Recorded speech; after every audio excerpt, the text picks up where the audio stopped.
锁定新闻大白话，我是黄运成。首先来为您介绍这一节国际话题的来宾，第一位是我们的前驻纽大使谢文吉。主持人好，各位朋友大家好。还有台北市议员许宏庭。主持人好，各位朋友大家好。以前空军副司令张延廷将军。主持人好，大家好。好，川普不是说很快就会收到伊朗的这个和平提案吗？结果现在等来的是什么？是伊朗的呛虾啊！来看到伊朗的革命卫队怎么说的呢？他说啊，我们的导弹和无人机啊，已经锁定了地区内的美国目标，还有敌方侵略船只，正在等待开火命令。而且现在对伊朗而言最重要的是什么呢？伊朗的外交部官员就直说了，现在的优先事项就是停止战争，恢复荷姆兹海峡的正常通行，要提防美国在相关海域采取海盗式的行动。所以对他们来说啊，荷姆兹海峡真的是非常的重要。而且现在德黑兰也警告了，说啊，你美国如果敢攻击我的伊朗船舰的话，你针对任何伊朗油轮或者是商船的侵犯行为呢，你小心喽，都会导致于中东地区内的美国目标以及敌方船只猛烈的打击。好，刚刚就说到了荷姆兹海峡对伊朗来说非常的重要，有多重要啊？竟然是形同原子弹一样的重要的宝贵。好，来看到伊朗的最高领袖顾问就说了，说作为与美国谈判的核心议题啊，荷姆斯海峡代表着与原子弹同样宝贵的机遇。多年来呢，他们都忽视了荷姆斯海峡带来的特权优势，仅凭一项决定就能够影响全球的经济地位。意思就是说，谢谢你美国来打我，让我发现我拥有荷姆兹这个宝藏吗？好，那来看到美军现在呢，怎么可能就让你真的是占据荷姆兹呢？所以美军也称啊，我现在呢要继续对你伊朗来进行海上封锁。美军的中央司令部就说了，会继续执行自4月13号以来呢，已经改变了58艘商船的航向，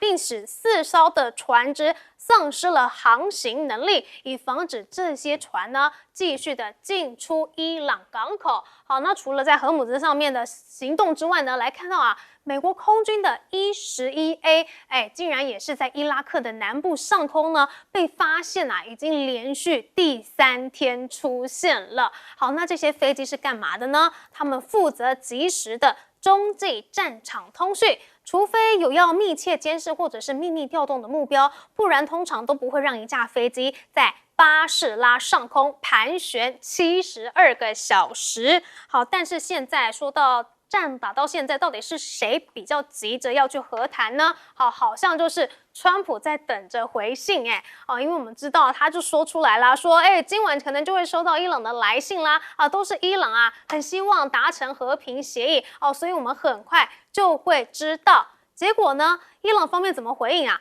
伊朗说呢，美方提出的方案我们还在慢慢的审查当中啦，伊朗会适时的做出回应我们会按照自己的步调做事情所以呢，我们不在意什么期限或者是什么最后通牒啦很明显的，伊朗呢有自己的步调，不想要随你川普起舞嘛。那是谁急呢？可能就是美国真的比较急了吧。而且现在他还压这一国来去帮忙调停哦。来看到卢比欧跟中东特使魏科夫呢，9日的时候就在佛罗里达州迈阿密去会晤谁？卡达总理穆罕默德，共同磋商美伊停战协议，而且这个会谈呢是持续了大约有1个小时但是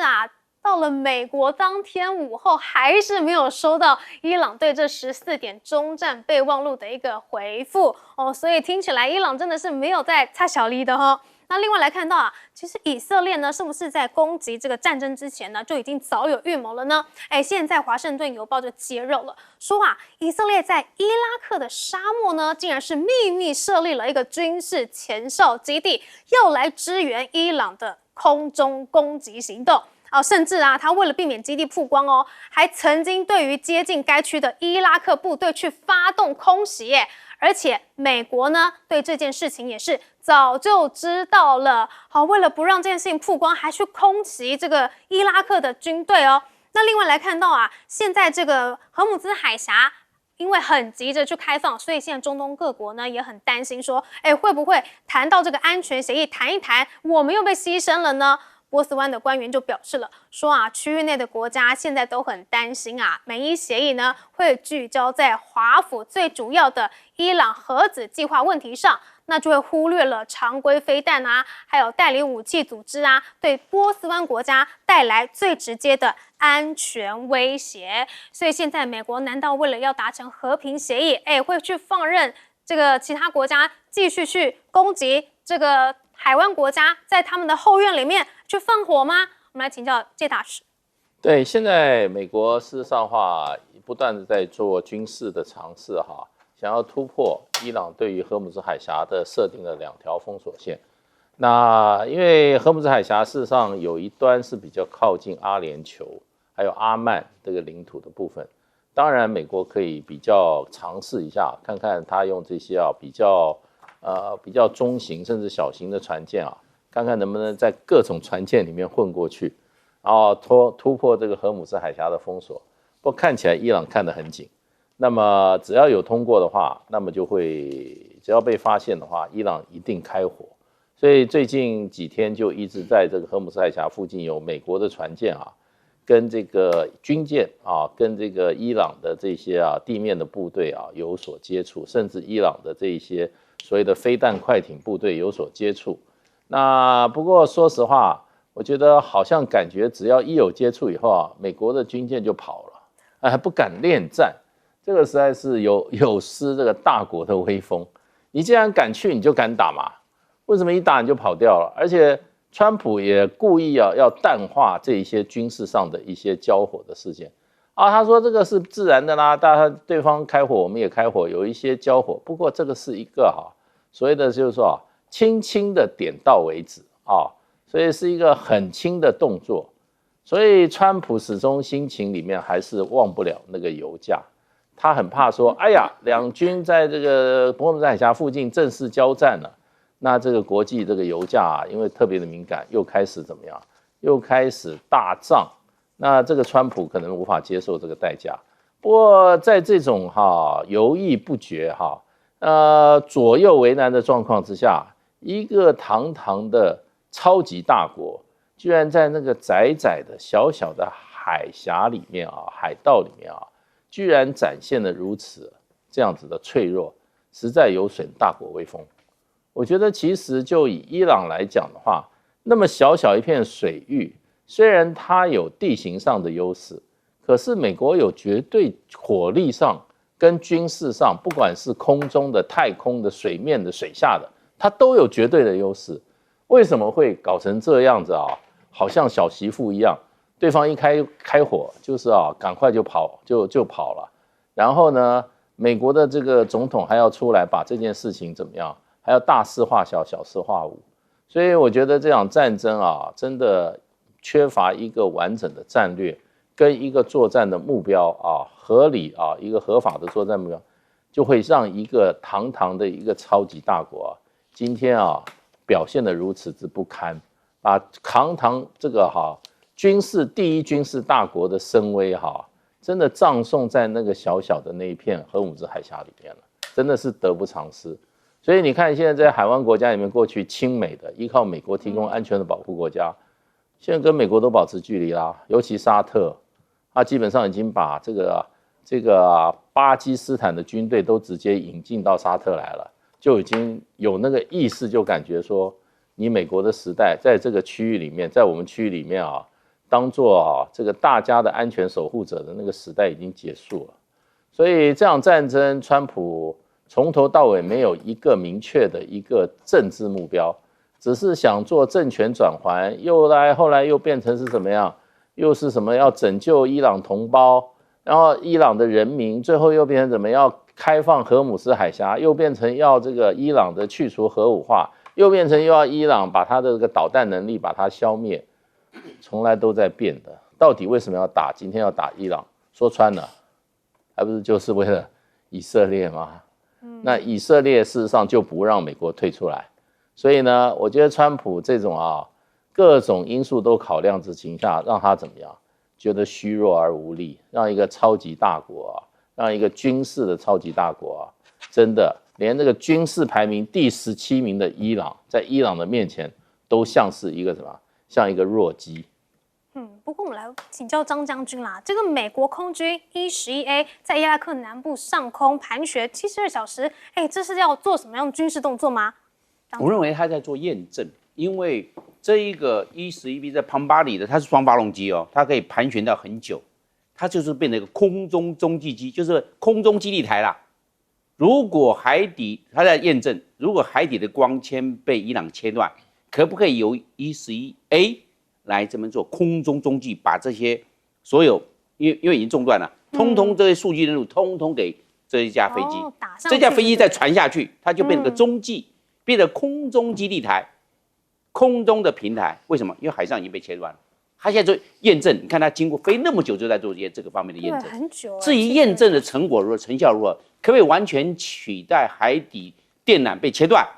这个结果没人知道。但是他在做验证，做那么久，我要认为，因为毕竟海底的光纤电缆，它的输送率是非常的高，它毕竟是很粗的光纤，那你空中基地台能够有多少的这方面的替代能力？我认为这个还要再做考量。他现在在做这方面的验证，而不是说在做电磁频谱、电子参数的接收，这不用交给他，他就是空中非常大的这个基地台，它可以活动，可以在它安全的空域来做盘旋。来做空中中继，而且大家知道，在空中是没有死角，因为它在往上，不会有山脉阻隔或者这个建筑物挡道，没有啊，你在空中哪有建筑物挡道？它飞那么高，有山脉吗？它也飞得比山还高，所以它是超越地形、地障、地貌的限制。那我们先来看，美国在这一次伊朗的4天战争呢，我认为打得并不好，它并没有把火力的优势成功转换成谈判的优势。就有火力优势，结果为什么变成谈判的劣势？它这个状况为什么会这个样？应该我们讲军事是政治的工具，美国没有一击奏效，问题就卡在这个地方。因为伊朗耐打，美国不喜欢打，因为美国怕牺牲，打仗一定要牺牲生命的。你如果瞻前顾后，怕牺牲生命，那这个仗不要打。打仗一定要牺牲人的，没有说哪一个战争是不死人。全天下没有战争不死人的，那你美国怕打了，那伊朗耐打，美国怕打，那这样大家就可以知道。所以现在伊朗看到美国的短板啊，他积极跟美国耗下去，所以现在如果要达成协议，会变成一个状况：伊朗小让，美国大让，一定要让啊，因为这一方面一定是到最后折中，不可能100%是伊朗的版本，也不可能100%是美国的版本，一定要取折中的版本。那美国你要大让，为什么？因为伊朗愿意跟你玩。你如果伊朗的大多数的这些谈判的这些项目这10条，美国没有签，那继续耗下去。你不签，那我就不签。那美国现在急的，因为5月14号，川普就要到中国大陆去访问，他压力很大，他双大压力。第一个到中国大陆讲，第二个其中选举11月越来越迫近，越迫近压力会更大。那你战争也赶快结束。不是说光持续性，包含国内的民调的压力已经降到33，还在往下爬，还在往下爬。国会的参议院跟众议院还在给他压力，所以那个川普可以说一个蜡烛啊，多头烧，不是2头烧，好多头烧。他就是在这个军事上并没有非常的成功，而让伊朗在这方面操纵的空间反而更大。而且现在伊朗还敢冷处理川普的请求，就代表说伊朗现在是相当的有底气吗？请教洪廷哥。我觉得双方的基本状况其实还是没有太大的改变。你可以从伊朗的重点来看，伊朗说只要你不回去开放这个对荷姆兹海峡的这样的一个开放，那我就会采取攻击你的中东的这类基地这一部分。所以对伊朗来讲，经济还是很重要的一件事情。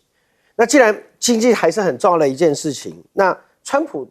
他的发动到底为什么呢？现在大概大家可以评估出来比较接近事实的状况，应该是这样，就是说美国看到了伊朗自己内部出现了矛盾，以为刚好可以借由这个这么好的机会上下其手，顺便去解决他们所认为的这个以色列最担心的伊朗核问题。而现在看起来，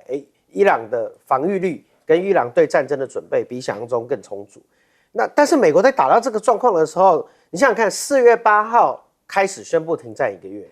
一直到5月4号，将近1个月的时间，其实有打这个仗跟没打这个仗好像没有差很多。油价当然涨了一些，可是油人那时候到还是继续造炮。一直到了我上礼拜我提到，就是美国的财政部宣布说，你们谁交给伊朗过路费，我就要制裁你们。然后呢，这个时候，其他友人就不敢动了，然后伊朗就突然就发动所谓的这样的一个攻击。所以其实你可以看得很清楚的，伊朗要的是经济，伊朗要的是，我原本是被封锁的，可是打了这一仗以后，我现在可以利用荷姆兹海峡这样子的一个地理环境优势，我甚至可以收取一些我相关的经济上面的利益。这是对伊朗来讲是优势。美国现在我比较看不懂川普的最大原因在于，如果今天伊朗的核能力跟伊朗的浓缩到一个程度了，你是非派地面部队不可，可是你并没有，所以看起来伊朗的核能力跟伊朗的浓缩好像也没想象中厉害。然后呢，反而是从其他的外电报道来看，以色列队派遣地面部队到伊朗是有比较大的信心。所以这回到我们刚才谈的那一题，就是说为什么有一个美国空军的E-11在整个伊拉克的上空飞3天，然后纽约时报又去揭露说以色列秘密在伊拉克建基地。其实我认为飞3天最大的原因是，我认为那个基地被攻击啊。虽然他们的派系不太一致，可是对美国跟以色列来讲，他们现在中东有中东自己内部的问题，可是他们有共同的敌人，就是美国跟以色列。如果在伊拉克境内被让人家发现有美军跟所谓的这个以色列的秘密基地，所有的恐怖组织一定会往这个地方去走，因为报仇趁现在嘛。对，所以我认为这也有可能是那个E-11在上面连飞3天的这个原因，因为这个新闻刚好这几个新闻刚好堆在一起，证实了这件事情。那也唯有要保护一个基地，才有可能连续3天在做这样的一个，不管是测试通讯也好，或者是做即时战场的这样的一个监控。所以最后还要回归到川普还是在这场仗里面，目前他的朋友们、他的军火商们、他的军工复合体们，跟整个页岩油开采的这些部分，跟美国的国债，其实从经济利益上，他还是正大于负的。所以他其实我认为现在的这个状况，他其实是在拖，因为他想要去把这件事情，其实对中国来讲也是一样。川习会来谈中东，我认为也是川普的计策之一，因为很简单的是，中国也是能源的输入国啊。那虽然这个对它的影响并不会那么大，短期不会那么大，可是中国的战略储备大概7个月，川普的意思就是我摆烂，7个月之后你也倒霉，只让你急。那我在能源上我反而占便宜，所以他也想看看测试中国的这样的一个态度，跟测试盟友的态度，然后告诉所有的盟友，你们如果要我的保护，你们要付钱。所以我认为这是他的计策之一，应该还会再拖下去。但是这样的代价就是全球都倒霉啦。好，我们先休息一下，广告中马上回来。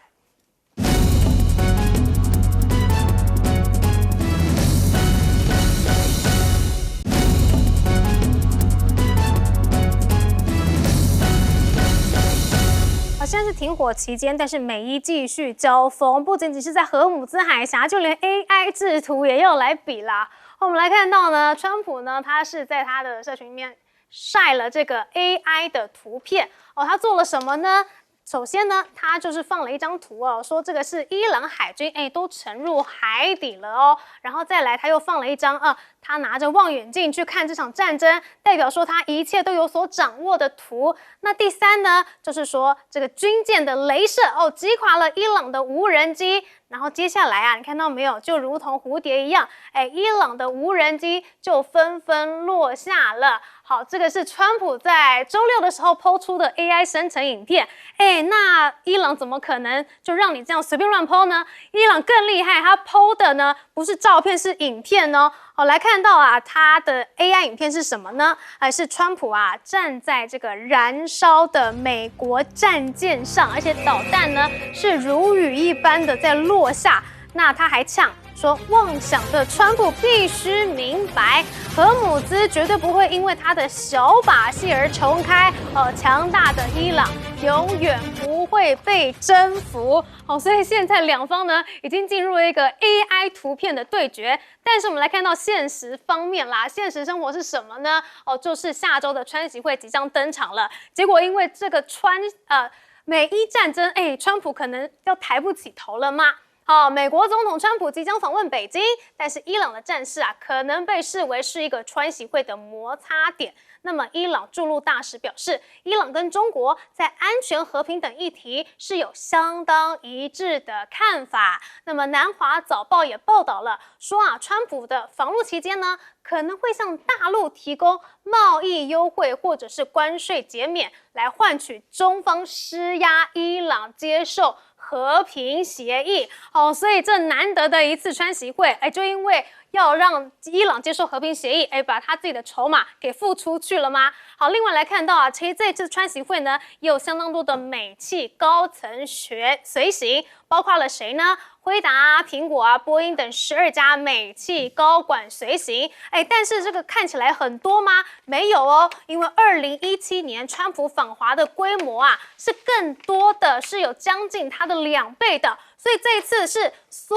水近半呢？难道是因为美方知道了他没有办法再压榨中国了，所以派再多的美企也没用了吗？那么摩根大通小摩的报告就指出了，说川习会呢或将达成进一步谈判的框架协议，但不是实质的贸易协定。最后谈来半天呢，都只有一个大概而已没有实质的，所以你订单拿得到吗？也很难说。而且这一次呢，还有什么阴影笼罩着川普呢？就是战争所以呢，这也可能是川普自2017年以来首次访华之旅蒙上了阴影哦。而且这次访华的重点呢，应该是缓解世界最大经济体之间的贸易，还有台湾问题上的紧张局势。但是现在还有个但书，就是你要谈这个伊朗的问题了啦。那么华盛顿的学者就说了，说北京实际上还可以利用更多的筹码。川普想赢一把但是随着伊朗战争的持续，他没有取得多少的胜利。那么北京呢，也可能会利用川普在国内还有国际地位的削弱，来为自己谋利。好，而且现在这个川习会还很快就要开始了吧？但是到现在为止，中国大陆都还没有官宣哦。这个可能是因为关键协议还没谈拢吗？距离这个川习会不到4天，中国大陆昨天为止都没有官宣，是异于过往大陆处理元首外交的程序，也与川普上一次到访中国的官宣作业时间严重的滞后。背后可能是因为美中没有达成关税协议，尤其是这个台湾的问题，还有伊朗的战事。那么数月下来都可以听到都是川普一个人在唱独角戏但是大陆呢都没有证实。那最近一次的回应应该是5月8号，这个大陆的外交部发言人说呢，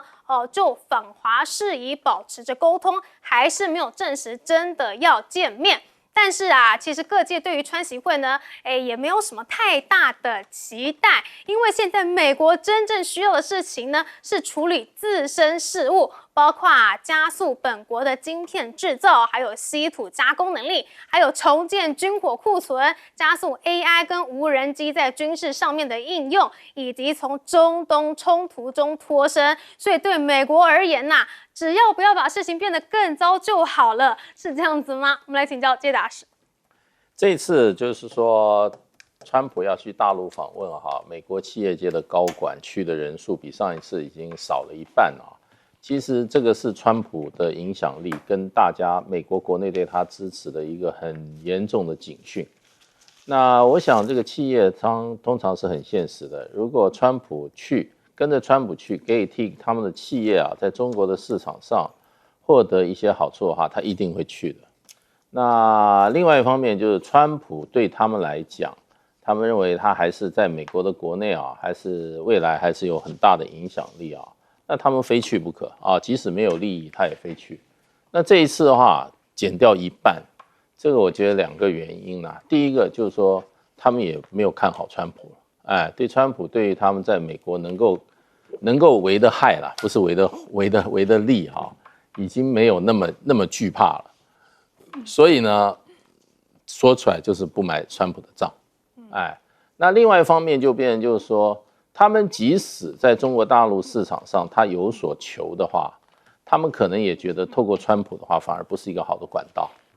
搞不好呢本来可以成的，我现在跟川普走太近，那中国大陆反而本来可以成的现在不成了。所以这些大企业都有他自己的管道，他不一定要去跟川普走，所以这个算盘都是打得很精的。他不跟川普去，并不表示他不重视中国大陆市场，他另有办法，他可以自己去解决。而不要透过一个在中国大陆算是一个票房毒药的川普来讲，跟着他一起去对自己不但没有好处反而还有害处。那所以就变成这个，其实对川普来讲，这个一叶知秋，它的影响力不管是对内对外这个都已经大幅滑落了，也能说就是跌掉一半了。那他后来的未来还有2年真的是会怎么讲呢？会越来越的人前门前冷落车马稀，这是很现实的。企业有这么多人要养，有这么大的这个庞大的财务需求，他不会随便拿自己的企业的命运去开玩笑。对他有好处，你不请自到；对他有好处，没好处，你8台架子去加他，他也不会参加，这是很现实的。另外一个，看美国这种自嗨的这种文宣有什么意思呢？比来比去，你也不跟别人比，你都跟你的前任比，你还在想着奥巴马，还在想着拜登，你比他伟大又怎么样呢？对，这有什么意义呢？所以呢，就变成川普这种玩法都有一点点像儿戏一样，就你把人家的，你说你把他海军也打垮，你把他空军也打垮，为什么人家的这个导弹快艇一出来发2颗导弹，你的军舰就跑了呢？那你要就不要跑对不对？所以你说人家都在海底，可是人家2颗飞弹就跑了。所以川普这种就坐实了一种叫什么人家是人狠话不多，对不对？他就是话很多，人狠不起来。所以这就是都被人家看穿了，也连带的美国也被他搞得行情很差，就是这个原因。所以现在中东战事，川普只能够在虚拟世界获胜了吗？请教张将军。我认为现在这个美国跟伊朗之间已经走向这个宣传战的模式去了。大家宣传战，你宣传你的，我宣传我的，那就是彼此丑化，美国丑化伊朗，伊朗丑化美国，然后彼此蔑视。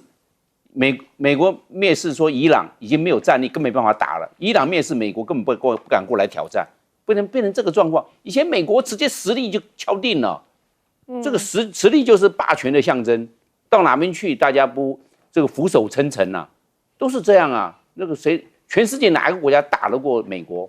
所以美国那个时候，现在怎么这场伊朗战争感觉到美国打得零零落落，变成这个状况。那现在他刚才那个川普有 po， 就是说这个伊朗无人机，然后被雷射通通干掉。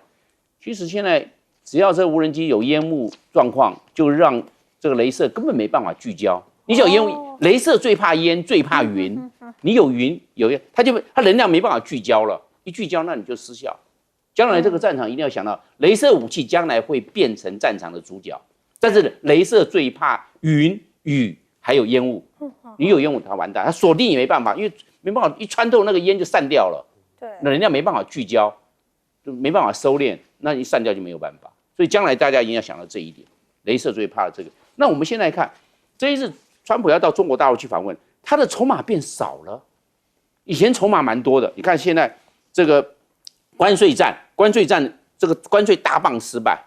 他去年2025年美国的贸易赤字1兆200亿美元，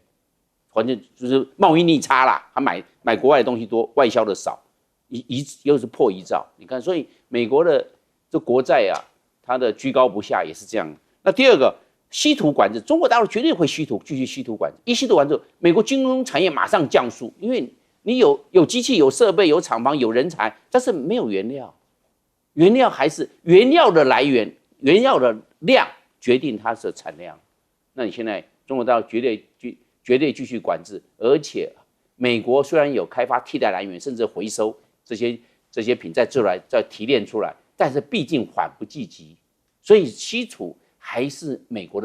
我们的美国这一方面的缺陷，没有办法那么快能够替代来弥补。第二个，美国现在又需要中国大陆的市场，中国大陆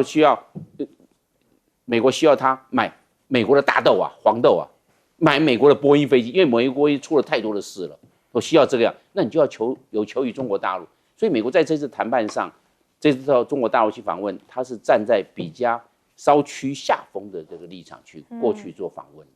所以可以说是美国的一手好牌全部都被川普给玩坏了。请教洪庭哥。我的看法觉得，我现在慢慢开始觉得，好像美中都拿伊朗在做一张牌在打，那都是为了所谓的这个川习会。那中国之前打的就是巴基斯坦总统到的时候，就算 JD Vance 跟这个伊朗在巴基斯坦谈判，但是巴基斯坦的总统在我这里，然后再来就是王毅跟伊朗外长所提到的，他们针对这个怎么样结束这个伊朗战争有这样子的一个重大的这个看法是一致。那我觉得美国比较特别，就像我刚才所提到的，当初美国在延后川习会的理由就是讲说，伊朗的战争还没有完全解决。可是如果观众朋友认同我刚才讲的，就4月8号大家都已经先停火了，如果没有5月4号的那个2级制裁，基本上大概会继续再平和下去啊，就不会打啦。所以这场仗是美国财政部的一个2级制裁宣布之后，然后就开始战火就起来了。所以我觉得比较有一点点符合像我刚才所提到的，就是我觉得美国有意识的不太想要让台湾问题可能成为主流，那大家就来谈中东吧，对不对？那甚至可能假设他又不想要中东，又觉得谈到有点僵了，那干脆嘛把 UFO 拿出来谈，所以这可能也是最近公布 UFO 的一个结果。所以在这个地方你可以看到几个部分，我觉得因为大家对川习会的理解，我觉得基本上一定会有一个成果叫什么，就是双方宣布这个贸易休兵啊。然后呢，一定会有一个宣布，就是说，我美国这方面针对哪些高科技的这个输出解除管制，那中国大陆就说那我这稀土啦哪些部分我也会解除，然后双方然后接下来就会有一些贸易采购，比如中国大陆决定说要买多少的这个东西，然后来弥补所谓的逆差，这些都是可预期的。比较没办法预期的就2个东西，一个就是伊朗，一个就是台湾问题到底会不会在上面，大概就这样。所以我觉得现在的僵持在这个地方，但是川普实在是个很特别的人以一个80岁的长辈，然后这么会用 AI 图，其实我很相信这些图都是他做的，我不太相信这是幕僚做的。真的吗？然后我觉得伊朗在这个地方也蛮有意思的，伊朗的资讯战，大家有没有发现，川普没做什么，伊朗马上就做什么？就是伊朗针对资讯战的用的熟练的程度，跟他很清楚西方的梗，你看他用乐高，对，他用乐高，然后做战争的图，做这些。我甚至怀疑，其实伊朗可能从很久以前就已经在美国的本土，就他在做一些影响美国政治的这些，所以他们做的非常熟练。你可以看到所有的图、所有的意象跟这些，不管是西方来讲、中方自己来讲、亚洲我们在看，大家都看着就我很清楚他到底要表达些什么。对，所以这场仗已经到达这个资讯战的这个部分，但实际上最后再打的还是政治啊。好，所以接下来的川习会，到底能够为美国谈来多少利益，还是走一个流程而已呢？休息一下，广告之后继续谈。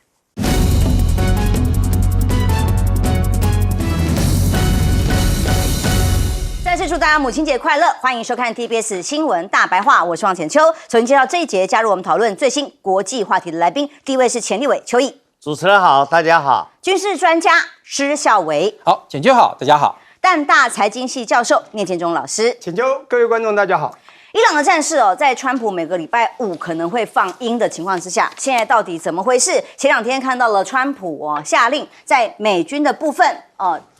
做了几个攻击的行动，但是川普自己吹所谓的中战方案应该很快，他自己发文写的很快，伊朗就会签回来了，是按照美国的许愿清单这14项吗？他8号明明讲的，很快当晚就会收到消息，但等，伊朗外交部发言人巴盖伊非常的稳健，稳稳的回，美方提出的方案还在审查当中。美国人政治人物设定的期限呢是没有意义的我们按照自己的步调做事，不会在意期限或最后通牒。所以川普很急但伊朗不急。外媒还报道说，美国等不到伊朗的回复，美国国务卿 Rubio 9号在迈阿密会晤卡达的总理穆罕默德，国务院发言人还特别发了声明说，双方讨论必须要持续合作，嚇阻威胁，把中东这个国家押宝，拜托他调停吗？促进中东各地的稳定与安全。那么尽管声明没有提到伊朗，但是呢，各种 Axios 引述的知情人士都说美国的中东特使魏科夫也出席了会议，三方都是为了讨论美伊停战备忘录能不能催一下伊朗赶快签好不好但是川普呢没有闲着，他呢这几天陆续除了公布完外星人之外，又有159艘伊朗舰艇沉海啊，这样的 AI 图，哇塞，连发啊！他在 Truth 上面1、2、3、4、5、6、7一直发各种 AI 的图，包括了他过去在前总统任内的拜登任内的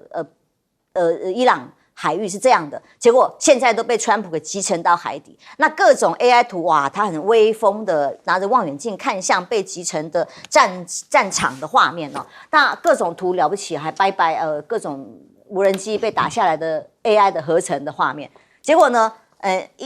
川普回什么，伊朗也回什么，他也用 AI 图去回击川普。那是川普刚好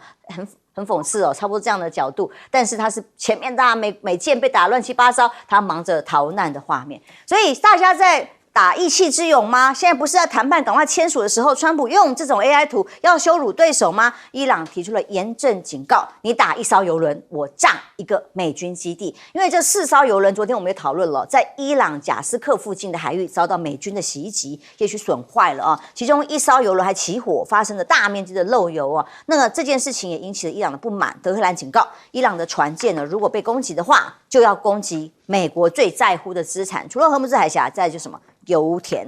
伊朗的革命卫队说，任何对伊朗油轮的攻击都将导致该地区的美军基地遭受直接的攻击。那么根据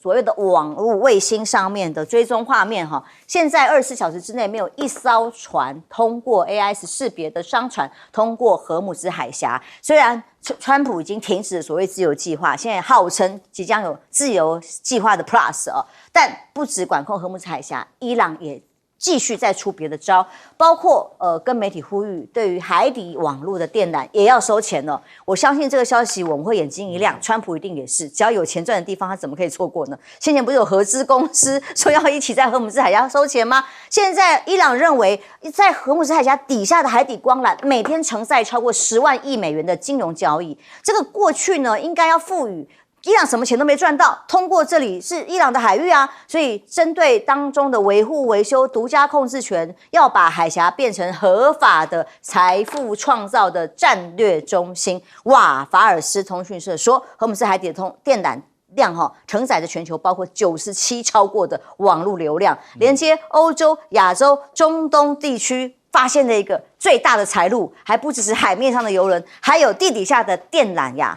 施老师，你怎么看接下来这场战事发展？好，我们看到现在这个美国它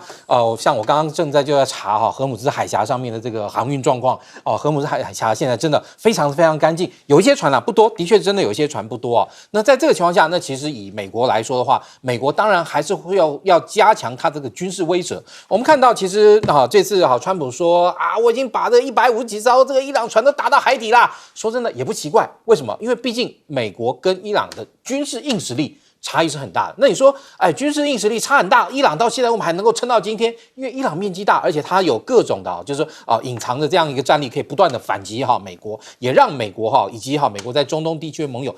虽然说不至于受到像伊朗那么般强大的这个攻击被那个攻击的情况可以回敬到他们，但是也够他们这个那个伤透很久脑筋，而且非常多重要这些装备损坏。那我个人觉得啦，从美国的角度来讲，因为第一。本来应该就是说有这个战争授权的问题，现在那个川普用这个什么来，就是用停战的方式已经把这个问题拖过去了，对不对？他现在这个问题是拖过去，不能算没了。也就是说，如果他今天一旦又重启对伊朗的大规模军事行动，那对不起，美国国会就要来，你这个行动到底会经过我的授权等等。再加上其实马上下个礼拜那个川普总统就要到北京去访问了嘛。那如果到川普到北京之际，然后那个美国在这个波斯湾还有这个荷姆兹海峡又弄得灰头土脸的话，那对于这个川普来说，他去见到那个习近平，他腰杆就没那么直那个底气就没那么硬了。所以在这个情况下，他在短时间之内，我个人觉得暂时不会对伊朗有比较大的军事动作。那同样的呢，我们刚刚讲，因为我刚好就上去查这个波斯湾现在那边的这个水域的这个状况，的确说是还蛮干净的，但是多多少少还有几艘船啦这个没有像这个我们看到这个情况那么干净。大概你可以看到波斯湾那边情况，就我们刚刚这个岛对不对它大概那个现在即时的这个状况是，你看船很少。以跟过去在波斯湾地区那么密集的这个船来比较的话，它这个现在的这个情况，它这个应该是伊朗同意的，也不见得是完全是伊朗同意，就反正就是他从这个地方过去的这些船，但我们刚看里面有不少其实就是伊朗船，伊朗自己国籍的这个船在那边嘛，因为离我的这个海岸线近，他当然就敢在那边放心的那个走。然后当然其实伊朗他这次他能够。之所以跟美国说对不起啊，你们拿过来的这个条件我要审视一下，我们还要再合计，到底要不要让那个同意或同意多少，我们也还在研究。因为其实毕竟今天美国那个大的部队到中东来进行军事行动，对于伊朗来说，其实有一种以逸待劳的这样的味道。美军在这个地方每一天都要这个大量的补给，像比如说一个航空母舰在那边你大概每7天要那个3到4天要给他一船的油，然后这个7天到10天要给他一整船的杂货，要不然你说以美国航空母舰上面来讲，一天要耗掉18000颗鸡蛋，10天就要耗掉18万颗鸡蛋。那这些鸡蛋从哪来？就要其实很耗美国的在这个地方的后勤补给能力。所以在这个情况下，伊朗不急啊，伊朗的部队没有到海上每天要吃18000颗鸡蛋，对不对？那反而是你美国人需要。所以我们看到在这一次的这个过程中美国这个川普的压力其实是与日俱增。虽然说他现在暂时躲过了这个60天的这个战争授权的问题，但是他在后面显然也没有办法再继续跟伊朗这个大动肝火，那个大动干戈，伊朗也看准了这一点，所以呢，基本上说你来条件我慢慢弄再加上你马上到那个北京去了我看你在北京你见到习近平，如果你这个跟我这个情况搞不定的话，你对习还能够有什么很强硬的这样一个姿态摆出来？所以其实伊朗在这个地方完全就以逸待劳。美国在这一次的这个行动中其实某种程度来讲，在战略上，它战术上是完全碾压的，但是战略上来说，它并没有能够拿出那个一拳放倒伊朗，或者说能够让伊朗屈服的这样一个方式，对于他来讲就进到一个失老无功的这样的阶段。所以我们看到那个短期之内，你说美国那个或者说川普他真的能够去那个请全力，或者说再动大兵力对伊朗作战，难度很高啦。不过当然，你伊朗其实在这个地方他也有就是说对美国一定程度的威慑嘛，就是说因为今天他知道美国最能够所示的就是那个美军的军力，像比如说前几天美军的这个战机也攻击了这个伊朗的这个油轮，甚至于还用到这个 FA-18超级大黄蜂低空扫射，然后把这个油轮给炸伤的。那对于伊朗来说，今天我的油轮如果被你毁伤的话，那我就要报复攻击一个美国基地。对于伊朗来说，他现在也做到，而且他甚至于还透过这个那个里海可以跟俄罗斯拿更多的这个零件来做更多的这个见证者无人机等等之类的，这些都是伊朗可以进行的手段。因为对美国这种国家来讲，美国它相对来说它比较不能够承受长时间对抗没有具体成果的这个军事冲突。也就是说，如果说今天伊朗跟美国这样持续对峙下去，川普在短时间或是川普想要的时间之内拿不到川普想要的，不管是外交效果也好，或者是这个他能够那个说I win 我们 win 一直赢的这样的情况下，对于美国尤其像这一次的这个整个行动，对于美国来讲，其实并不是民意有高度支持的情况下，那对于川普他所感受到的压力会随着时间的增长而逐渐增加。而且像比如说最近美国本土油价也在上涨因为虽然说美国是产油国但是油价本身它是一个国际性的这样一个这个商业行为，也就是说今天国际油价涨了，那同样美国油价也涨。那美国油价涨的时候，不见得所有人都会乖乖的听川普的话，认为是伊朗的问题也有很多人会去反思今天为什么我们美国人要做这样一个事情。所以整体来说，伊朗的这个步调就慢慢来，我慢慢跟你耗，我耗到你美国的这个耐心没了，或是你的民意支持度下降，我看你怎么玩。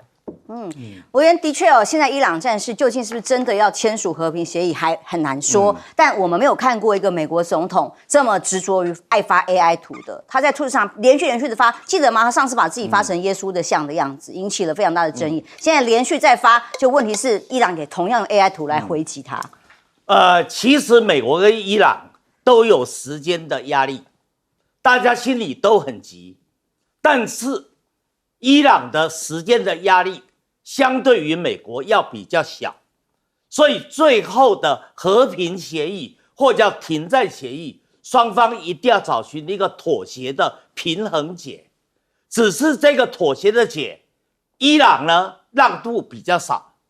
美国要让步比较多。可是就川普的性格，他又不想要让步，在这种情况之下，伊朗就觉得说你提的不是停战协议，也不是和平协议，你提的是叫我伊朗签城下之盟的投降协议。那伊朗如果签了投降协议，他怎么对得起在2月28号死掉的那50个伊朗的高级将领以及哈梅内伊呢？所以伊朗不可能同意嘛。那两边的时间压力在哪里？就近的来讲，川普有马上14号、15号在北京的川习会的压力。他如果能够在之前跟伊朗达成了和平协议，那对川普来说，面对习近平，他就有比较多的筹码，可以跟习近平之间讨价还价。可是如果说到那个时候，整个战争还悬而未决，那川普就麻烦了，那还要拜托中国大陆帮忙的。对了，没错，所以就变成川普很被动，他没有办法主动了。但另外一个压力是来自美国的国内，美国的国内刚才不是讲美国的汽油各个州综合来看，它已经上涨了42%到50%，这么强烈的、这么高的石油、汽油的上涨的幅度，美国人民当然有通货膨胀的恐惧啊，因为有通货膨胀，所以美联储不可能降息。那不降息，美国的经济就会衰退，到时候就是通货膨胀跟经济衰退一起来，这个就是我们经济学家的噩梦所在，叫做停滞通膨。停滞性膨胀一到，美国的民怨一定高，反战的气氛一定强，那川普带领着共和党，那就不要选了，中期选举就宣布已经失败了。所以对川普来说，时间压力很大，当然很急啊。可是问题是，伊朗也有他的压力啊，他的储油设施那个储油罐啊，快要满了，他现在靠的是老旧退休的油轮来做浮动的这个储油设施。另外的，当霍尔木兹海峡被封锁，当然就要找出路嘛。沙特阿拉伯找到了什么？找到他在红海的盐布港。然后阿联酋找到什么？阿联酋找到面对亚曼湾的富察伊拉港。所以大家都在找出路。如果再拖下去，那伊朗所能够掌控的霍尔木兹海峡的独占地位，它就会下降。可是到目前为止，川普一直沉不住气。你看看川普的回应，跟伊朗的回应就完全不一样。伊朗即使心里急，表面还是气定神闲。川普不是啊，川普急了以后发 AI， 这个 AI 一发就发现你明明心虚嘛，一个强者何必发那一种幼稚的 AI 呢？所以你把伊朗的159艘的军舰都给弄成了。强者不需要发这种 AI 嘛，我弄成就弄成了，你又怎样？好，所以在目前的情况下，川普还是相信他以前在房地产界最喜欢用的极限施压。可是问题是，两个 player 在玩 game 的时候很简单嘛，弱者当然希望强者是善意嘛。伊朗是弱者，美国是强者。美国世界的武力排名第一，伊朗排名第17位。是你美国叫是善意啊，你美国没有是善意，还常常在里面故意演出一些擦枪走火，然后在亚曼湾、在霍尔木兹海峡制造一些冲突，用冲突来做极限施压。你不是让伊朗感觉到你更没有善意跟诚意？何况2月28号，你突然间大家谈得很好，你突然间来炸一下，把我们的很多的人都炸死了，这个仇恨还在啊。是，所以这时候强者不懂得是善意，最后这个谈判一定会走向僵局。聂老师怎么看呢？川普下个月就要过生日了，80岁整。其实我一直说，从某个角度，我非常欣赏川普，一个80岁的人还那么会玩 AI， 这个其实我还蛮佩服的。我都已经觉得我对 AI 是稍有障碍，当然我知道它非常有未来，那 AI 是我们的未来，所以我也努力学。他蛮会用的，不管social media或什么都会用，这个我很像。但是你的格不对，你现在是一个一国之总统我跟你讲，一个巍巍的泱泱大国啊，一个这个堂堂的世界之首领啊，说不好听一点，你玩这个东西玩得那么躁进，那么鲁莽，最后你打到最后呢，急到不得了啊！我先讲一下，一开始从头到尾，我从来都说这个和谈就不会成嘛，就很难成嘛。要成一定要有一个要让步嘛。现在很清楚谁在让步。这个拔河之间有一个力量大，但他已经无法施力了，因为他要打下一场的时候，他没有力量的时候，他必须让步。美国绝对一直在让步。你去看和谈的内容，都在让步。他原来要打到的，一定以为拿得到的。2月28号谈为什么要打？他知道他那4个目标，你伊朗一看就不接受，我马上打你。这4个前期的目标，第一个。你核武要限制人家核发展，你会发现他现在除了停说核武的发展，你核什么铀的这些保护，他还是容许你了。第二个，导弹他现在不在谈了，导弹的这个制造。第三个，代理人你去支持代理人这个声音，他也开始消弭咯。他认为已经默许说，伊朗这样子做好像也可以，但再来就是荷姆斯海峡，你又封不到，你反封，你还是挡不了伊朗的风。这个4个主要目标都没达到。请问一下，美国他有赢吗？我们现在讲是川普啦，川普他做梦都想赢，你觉得他赢了吗？这个人从做梦从喊出来都是赢的人，其实他大输特输，而且他只是死不认错，永不认输而已。好，现在重点来了，我觉得美国玩不下去，所以他必须每次这外表是好像喊得大声，但实际上已经非常虚。而伊朗在上个礼拜有讲过一次，他们的外长说得很清楚，我们还没开始玩真的，你去听听看，你就会发现，当美国对他的所谓的和谈目标句句让步的时候，伊朗却越喊越高价。请问谁赢了？我先讲一下非常清楚，我刚刚讲赵进鲁莽的这个打到最后很急，他是在打西洋拳，相对的伊朗呢刚好像学到了这个中国的太极拳打得非常稳健又智慧，用缓来对他的急。各位去想想，美国怎么玩得下去？第一个消耗战，他已经无力再消耗下去，这个他的弹药库、他的后勤实力、他的制造业已经无法再这样继续消耗。第二个，他的国际形象、盟友关系降到非常的不能说冰点，因为他还是有霸气，但大家已经知道他是一个什么样一个领袖，怎么带领一个国家。最后一个，他要其中选你的国内的一些问题。我跟你讲，他这个压力造成川普现在非急不可，但是他也必须让步。你要让和谈完成，就是美国要让伊朗绝对可以，甚至现在连经济制裁解封都谈下去，而伊朗还不断的甚至你荷姆斯海峡帮我封了，我还希望在这里我自己把它封了，我还希望在这里帮你美国赶走之后，我还要继续赚钱呢。这是伊朗厉害的地方，所以我觉得川普最后可能会想要让步，否则他会玩不下去。川普这第2任的任期上任之后，对于朋友、盟友这个定义也是全面的全球地缘政治重新洗牌啦。当川普讲是朋友的时候，可能是大家倒霉的时候。那以普京来讲，俄罗斯马上就在川协会之后，他也要访问中国大陆。但是呢，他在一个国外的活动里头呢，他特别盛赞，还提到了习近平是他的朋友。那么维持俄中稳定的关系，这才是最重要的事情。普京以数字佐证，指出中国早就不是俄罗斯最重要的早就已经是最重要的经济大客户，两边的贸易额不仅持续成长，还在摆脱单纯的能源依赖。还有现记者说俄中在油气这件事情达成一度的共识，准备要做出非常重要的这个步伐，证实两国配套正在快速升温。那么能源的议题，这两国紧密的结合之后，西伯亚力量2号计划去年重启，今年也要盖了吗？伊朗的外长也再发出了一段影片，因为刚刚从大陆离开，他衷心感谢王毅，他用影片把他的行程缩影变成一个 VCR 来感谢尊敬的同事们王毅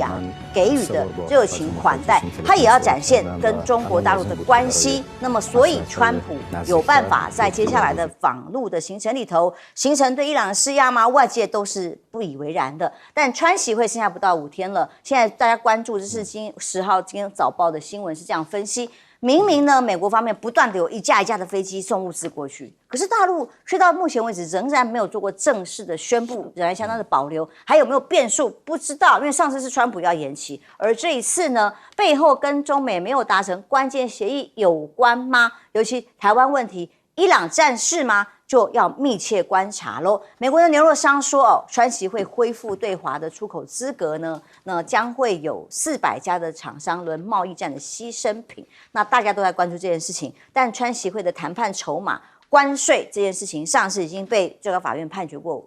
违宪了啊。现在再一次又败诉，那么要到大陆去谈判啦，他就很生气啊，说法院这时候判决根本是在中共同路人哦，削弱他的谈判筹码啦。但届时关税成为重要的讲题的时候，他到底该怎么谈？要打301牌吗？因为美国的大豆豆农最担心301调查会破坏美中的谈判。那到时候呢，大豆出口量我们光估到4月底啊，有没有办法提升？光今年度最低点是直接只剩下14万公吨比去年大幅已经降低了62.3%，这么高的比率，大豆农要买的拖拉机，川普叫他们买的，现在准备好了，有没有大豆可以进来啊？那北京压住自主突破，被形容这叫做比较罕见的中国国务院的副总理级这个层级的政治局常委层级的领导人，直接去视察华为，说是在高层密集调研 AI 晶片这件事情也。被很多的大幅报道，不知道是不是跟川普最近也不断在媒体上讲说，我们的科技、我们的 AI 还是比大陆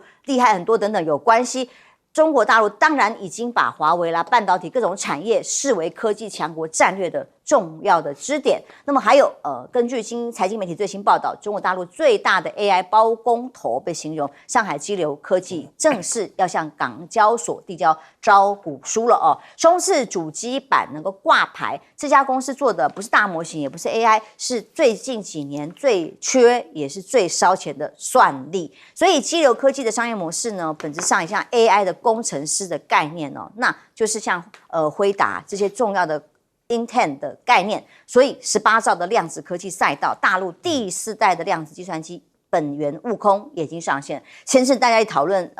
小龙虾、大龙虾的，现在是本源悟空。那么各种的发布，第4代的主超导量子电脑也已经上线运作。这种非常快速的演进，包括机器人等等的，总人民币的市值都超过4兆元以上。对于大陆来讲，现在的科技 AI 也才是国力。这一次啊，相对于川普第一次到中国大陆去访问，这一次大陆的官宣非常非常的冷，很明显的，大陆的官宣在磨川普的耐性。他也知道川普很急呀，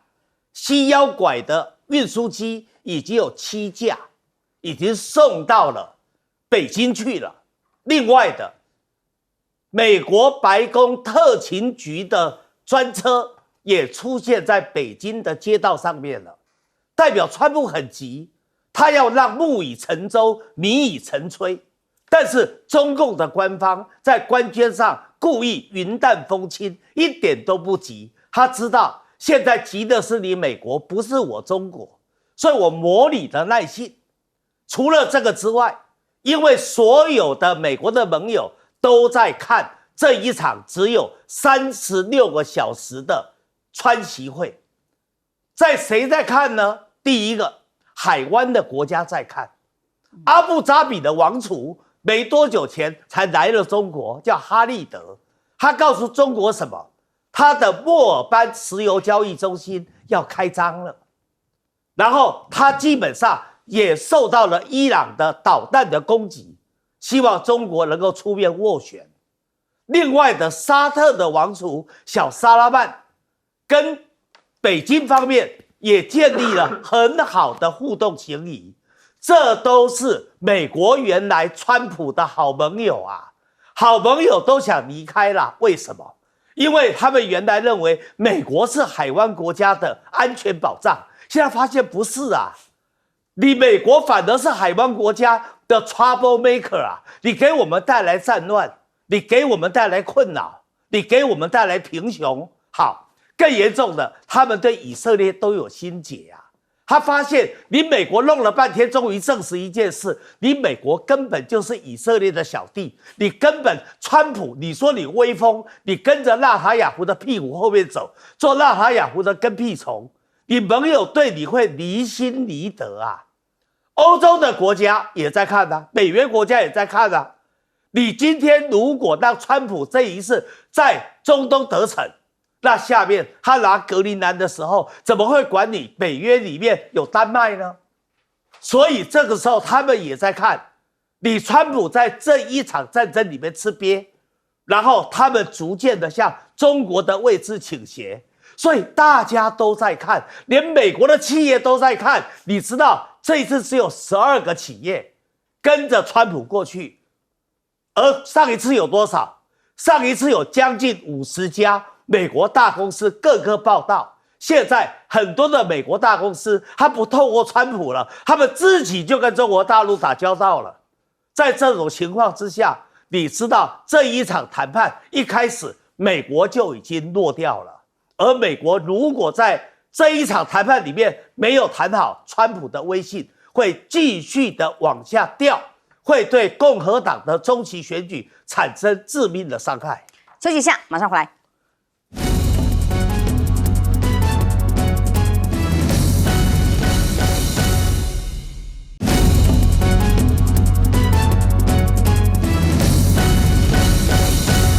川习会之后马上登场的，当然就是普京也要访陆。那么接下来这么多的国际竞技就在大陆这里登场，林老师。我想国际大国大家都知道，我们有5大最大的国来谈，就是联合国这个安理会的5大国嘛，中美俄英法。那现在英法你现在还重视这2个国家吗？当然，在很多地方，金融业界或者甚至他卖个 LV 皮包，你都还是重视这2个国家，还知道他2个国家存在，但是。过去的欧洲虎啊，还能叫喊，现在都变欧洲猫了。坦白说，你除了要帮人家，好像说贴着人家要着就做这个川普他的一个好朋友，那有时候呢配合他做一点事以外，其他基本上没有力量不大。但是我们现在看另外3个国家，你会发现我想把它比拟成像台湾的政治，一个是绿的一个是蓝的，还有一个是白的。那这个绿的呢，过去不管怎样就跟蓝的在对视。当他今天不管蓝的是谁，他过去在1990年代冷战的时候，在军事航太冷战的时候，请问一下。这个美国它的敌人是谁？我们在讲敌就是俄国嘛，所以才会有这种所谓的冷战，对不对？才随着这个五眼联盟的出现，那时候呢中美关系修好。相反呢，是1990年代到2015年之后，你会发现整个变了，它变成另外一类的冷战，叫做技术经济的冷战。为什么呢？因为中国开始扎这大经济1期计划、2期计划，就技术科技突飞猛进之后，整个变了。这时候美俄反而想修好，为什么？它变它的敌人变成了这个中国，它的假想敌。这时候你会发现。原来的这美国可以抓另外一个这个用次要敌人打这个主要敌人的时候，你会发现另外一个变成三角都了。但是三角都呢，在中间还好，可是三角都靠近谁就会赢。你会发现最近中俄的关系不太一样哦。真的，去年你自己知道吗？在5月的时候，这就是所谓的这个苏俄的这个战争抗战胜利日。对，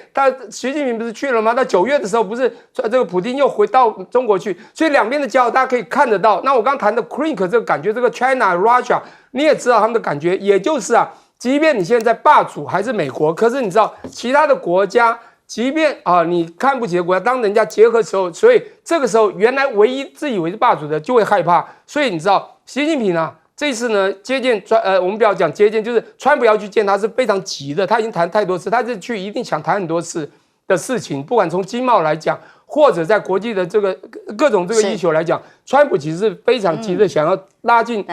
中国的关系，否则的话，中俄真的结合没有三角都的问题，就是蓝白合，那绿就会输。好，进下广告喽。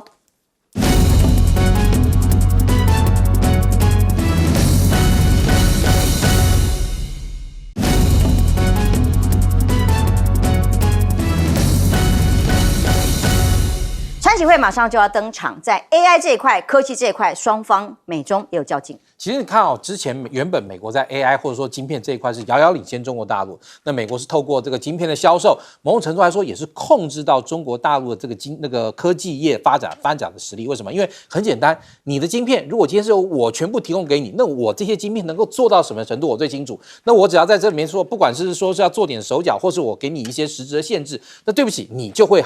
必须要配合我给你的这个条件。但后来因为这个晶片法案出来了这个美国决定所有把这个高阶的晶片 AI 的这种晶片通通不能往中国大陆销售。